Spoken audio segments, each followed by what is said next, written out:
What's going on, everybody? Harley Blakeman from comebackcollective.org. Today I want to talk to you about voting. Politics has been crazy lately, no matter which side you're on. There really shouldn't be sides, I suppose, but if you're Democrat, Republican, moderate, whatever you may be, you know that it's been a little crazy lately. And everyone is pushing hard to go vote, make your voice heard. Everyone has to go vote. I see it all over social media. All the tech companies are telling people to vote. Everyone's talking about voting, early voting. What do they call it when you can't actually be there voting, where you can mail in your vote? So let's talk about voting and what it means for someone with a felony criminal record. You may know that you do have voting rights, but you may also think that you don't have voting rights. And the third might be that you don't have voting rights. It's not extremely clear. A lot of people don't know if they can vote or not. So I'm hoping that in this video we can address voting for people like you and I, people who have felonies. So I just finished a blog post right here behind me. I'm getting ready to post it on comebackcollective.org. And in that blog post, I break down, to the best of my knowledge, after doing about an hour of research and discovery, I break down what states allow you to vote, which ones don't, and basically what the criteria for each state is. So if you're a member, comebackcollective.org, of course you can see the blog post. If not, I'll be sharing it on the Comeback Collective Facebook page. But either way, I'm going to give you the rundown of this blog post in this video right now, and I'll tell you a couple things. So I'm going to look back and forth. So first, there's 2 states in this country where you never lose your voting rights, and I'm sure if you're in those states, you're probably well aware that in Maine and Vermont, if you are in prison right now, you can still vote. If you have a felony, you can vote. Like I said, jail, prison, felony, doesn't matter. You never lose your voting rights. That's awesome. That's probably how it should be everywhere, because that would help us better represent the population. People who have less privilege in their life, people who are born into poverty, people who live in high crime areas. Obviously, their voices need to be heard, and statistically speaking, those populations are much more affected by incarceration and are more highly likely to have a felony criminal record. And then the next section I'm going to break down for you is voting rights are only lost while incarcerated.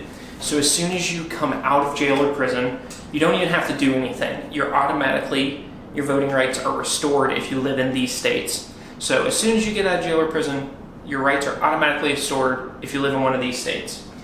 District of Columbia, Hawaii, Illinois, Indiana, Maryland, Massachusetts, Michigan, Montana, New Hampshire, North Dakota, Ohio, Oregon, Pennsylvania, Rhode Island, and Utah.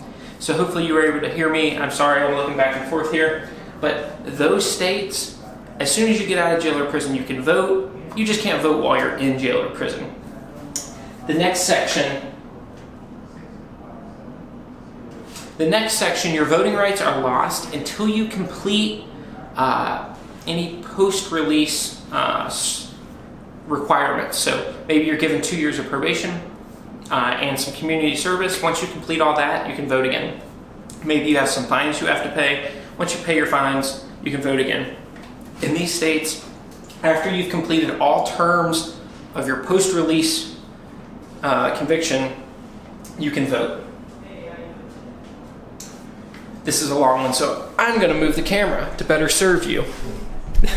So, these states you can vote after you complete all terms of probation or parole. That's Alaska, Arkansas, California, Colorado, Connecticut, Georgia, Idaho, Kansas, Louisiana, Minnesota, Missouri, New Jersey, New Mexico, New York, North Carolina, Oklahoma, South Carolina, South Dakota, Texas, Washington, and Virginia. Any of those states are states that you can vote once you complete all the terms of your sentence. So you get out, you've got 5 years of probation, community service, fines. Once all that's taken care of, you can vote again. That's how I was. I had to complete all of my probation and parole and things like that. The last section, this one's a little weird because these states all have really unique requirements, and there's sometimes a waiting period, sometimes you have to petition. So these states, if you're in these states I'm about to list, you probably know you either can't vote or you're trying to get to that point. I know some states like Florida, there's a huge uproar right now trying to restore the voting rights. So I know that most felons in Florida are not able to vote. I think it's a tiny, tiny percentage. But these states, you might not be able to vote. It might be permanently or it might just take some work. But that is Alabama, Arizona, Delaware, Florida, Iowa, Kentucky, Mississippi, Nebraska, Nevada, Tennessee, Virginia, Wisconsin, and Wyoming.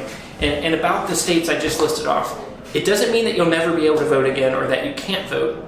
I just couldn't find any clear criteria for all of these states. I have friends in Florida who say, absolutely, they don't let any felons vote. But online, it doesn't say it's impossible. It says you have to petition, you have to wait. So for those states, you're going to have to do some of your own research, call the state, call your local government, ask them if you can vote, what you have to do to vote.